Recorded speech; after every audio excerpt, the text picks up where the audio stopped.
jaalalli keenyi faayidaa irratti kan hundaa'e ta'e.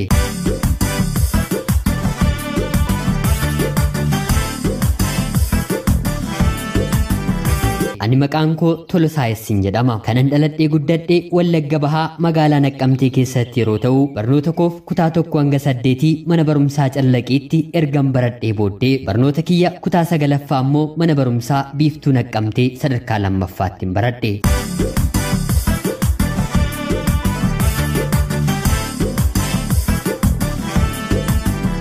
Fedhii fi hawwiin koo yeroo hedduu ispoortii irratti malee barnoota irratti haga kanaatti kan xiyyeeffates miti. Kanumaanis barnoota koo kutaa 3ffaa irraatii eegalee fedhiin koo gara fuulduraatti barnootaan bakka guddaa ga'uu otoo hin taane fiigichaadhaan akka Qananiisaa Baqqalee addunyaa irratti of beeksisu ture. Kanumaanis kaayyoo koo galmaan ga'uuf kutaa 3ffaa irraatii eegaleen fiigichaa ganamaa fi galgala ergan hojjechuu jalqabee barnoota koo gara kutaa 7tti ergan darbee booda akka godina Wallagga Bahaatti atileetota abdiin biyyaa gara fuulduraatti laatame keessaa anis tokkoon ta'e. Kanumaanis dorgommiiwwan garaagaraa akka aanaa fi godina keenyaatti kiiloomeetira 10 fi 5 ergan injifadhee booda dorgommii isa xumuraa Arsii Asallaa irratti gaggeeffameen yogguun kutaa 9ffaa baradhu atileetota giddu galeessaa yookiin kilabiif filatameen achumaan magaalaa Asallaa jiraachuun jalqabe. Anis kilabii ergan galee booddee tarii gara fuulduraatti beekamtii godhadheen namoonni hedduu na jaallatanii riyaa jaalallee dhugaa qabachuun akkanatti ulfaannee fedheen barattuu magaalaa Naqqamtee mana barumsaa Aaskii kutaa 7ffaa barattu maqaan ishee AS jedhamuun gaaffii jaalalaan gaafadhe.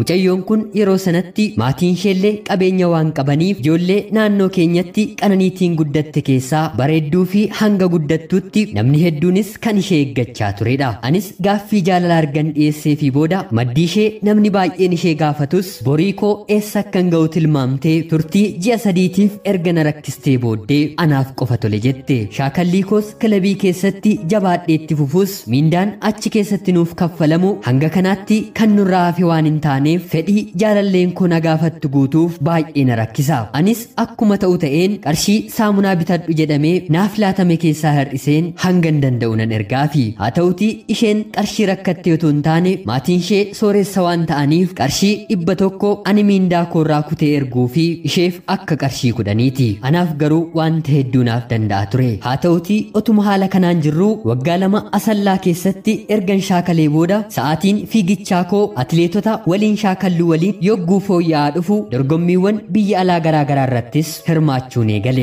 Kanumaanis akka lakkoofsa faranjootaa bara 2013 dorgommii Siingaappoor irratti 3ffaan baheen qarshiin kana dura argadheen beenne 200 badhaafame. Riyaan kiyyas dubbii kana waan dhageesseef dafeen maatii isheetti akkan erguu fi fuudheen akka ishee waliin jiraachuun qabu yerosuma na sardite. Anis gara fuulduraatti ishee waliin waan hin jiraadhuuf otuu yaanni ishee na jalaan jijjiiramiin qarshiin yeroo ammaa kan argadhe gaa'ela keenyaafis na gargaara jedheen maatii isheetti baruma sana erguun gaa'ela gaariitiin lamaan keenyi wal fuune. Biyyi maatii hiriyoonni koo fi obboloonni koositti gammadanii gaa'ela keenyas erga raawwannee booda isheef bishooftuutii mana kireesseefiin animmoo mooraa leenjiitti deddeebi'een shaakalaa ture. Haa ta'uti turtii waggaa 2 erga waliin jiraannee isheenis daa'ima tokko erga naaf godhattee booda anaan miilli kiyya na dhukkube. Akka durii fiigeen badhaasa argachuu miti mana keessa sosocho'uun natti ulfaate. Haala kanaan naannoo ji'a 6 erga rakkadhee booda haati manaan koo dadhabina koo ilaaltee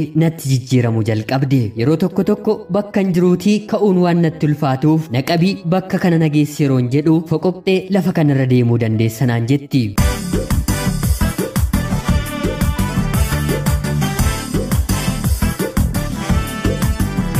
Anis wanti gaariin taane hedduun erga natti dhagahame booda akkana dhukkubu maatii kootti bilbileen obboleettii koo eegoo fichisiifadhe. Sanaan booddees waan hin barbaaduu fi bakkan socho'uu barbaadutti obboleettiin koos na gargaaruu jalqabde. Otuman haala kanaan fooyya'aa jiruus yogguu miilli koo naaf fooyya'aa dhufu ganama naannoo keessaa barii ka'een fiiguu dadhabus sosocho'uun jalqabe. Abdiin jireenya koo fuulduraatti fiigichaaf hin qabus gadi na jalaa bu'aa dhufe. Kanumaanis haati manaa koo kana narratti argitee yeroo hedduu mana keessatti yoo walitti buunillee ani gadi jedhee waan hin dabarsuuf yoo na loltes garaa waan ittiin qabanneef anarraa adda bahuu barbaaddee kallachumaan 80 koo yookiin 80 keenarraa buusinaan jette. Anis waan ta'etti baay'ee naheen hangan danda'u ergan baay'ee ishee kadhadhee booda namoota guguddaa fi maatii ishees kadhadheen maaloo mucaama keenyaafillee jedheen jilba isheetti kufeen hedduu ergan kadhadhee booda yaada hiriyoota ishee fi obboloota ishee erga dhageessee booda gara qalbii isheetti deebite. Yoo xiqqaate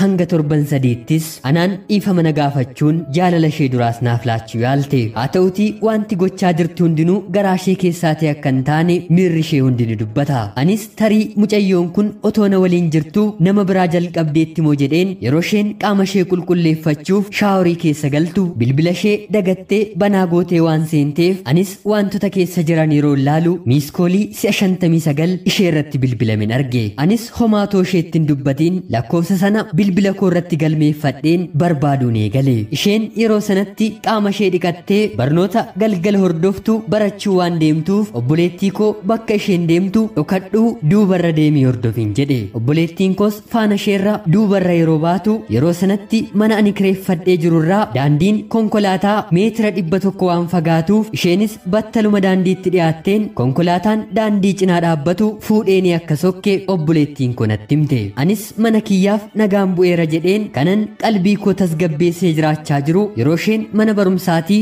sa'aatiin 2 yogguu ta'u balbala rukuttu gadi baheen balbala baneefiin eessaa dhufta jedhu mana barumsaa naan jette. Anis konkolaataan si fuudhee deeme kan eenyuuti jedhee yeroo gaaffu waa'ee koo wanti si galchuun jiru deemiitii abbaa konkolaataa gaaffu naan jette. Anis baay'ee ishee xaareen aariin kaballaadhaan ergan ishee rukutee booda obboleettii koo harka ishee qabadheen mana gadhiisee fi ba'e. Turtii ji'a tokkoon guunne keessattis kolleejjii isheen barachaa jirtu akka isheen barumsa hordofaa jirtu yeroon gaaffu inumaa namni maqaansaa akkas jedhamu nu bira galmaa'ee hin jiru naan jedhani. Anis jireenya ishee kadhadheen rakkoo fi lola isheen mana kiyyatti funaantu daa'ima keenyaaf tole jedhee kan hin fudhachaa ture. Kanaan booddee garuu gara fedhetti haa ba'u jedheen maatii koo biyyaatii waammadheen akka isaan isheerraa adda na baasan murteeffadhe. Anaaf ishees dhumni keenyi kana ta'ee isheen haga daa'imni sun jabaatutti akka guddistuuf animmoo daa'ima sana akkan gargaaruuf murteen lamaan keenyaaf murteeffame. Anis magaalaa Naqqamtee gara biyya kootti deebi'een hanga sammuu kootti hin deebi'utti maatii koo waliin otoon jiraachaa jiruu sartifikeeta badhaasaa karaa fiiggichaa hedduu waan hin qabuuf hiriyaan koo biyya Jarman jiraatu koottuu carraa leenji'anii deebi'uu dargaggootaaf biyyi Jarman laachaa jirtu irratti hirmaadhu naan jedhee leenjii atileetiksii saayinsawaa atileetonni adda addaa garaa garaa irratti hirmaatanii akka yaaluuf na gaafate.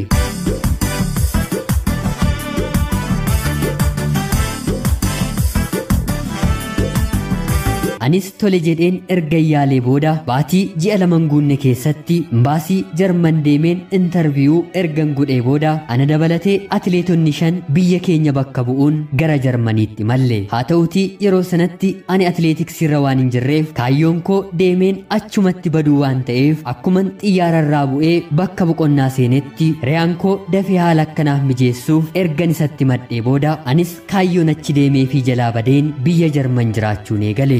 Rabbis na gargaaree turtii yeroo muraasa booda anis haala mijeeffadheen yaalaa gahaas waan hin argadheef miilli koo fiigee injifachuu dadhabus akka nama sirrii tokkotti naa hojjechuu jalqabe. Turtii waggaa tokkoof erga nas turee boodas daa'imni koo maalirra akka jiru haadha manaa koo yeroon gaafadhu isheenis fayyaa akka ta'ee fi lammata akka walitti deebinuuf dhiifama na gaafatte. Ani garuu yeroof qalbii koo amansiiseen dhiifama godhuufis turtii torbee 2 hin guunne keessatti sammuun koo didee na waraane miiran kanaan dura isheef qabu naa deebisuu dide. Kanaanis hin ta'u ishee jechuun yaada koo deebiseen diige. Isheen kan isheen na jaallachuu dandeessu yeroo gammachuu fi fayyaan ta'etti qofaa waan ta'eef ammas yoo Rabbi jireenya kiyya keessatti qorumsa gara biraa natti fide hireen ishee akkanatti ulfaatu waan hin beekuuf kanaan booddee kan koof kan kee haa ga'uun jedhe. Anis hiree gara biraa barbaaddadheen hiriyaa yeroo ammaa kanatti baay'ee na jaallattuu fi anis baay'een ishee jaalladhu biyya Saawud Arabiyaa jiraattu tokko tokko waliin hariiroo uummadheen jira. Yoo Rabbi na gargaare gara fuulduraattis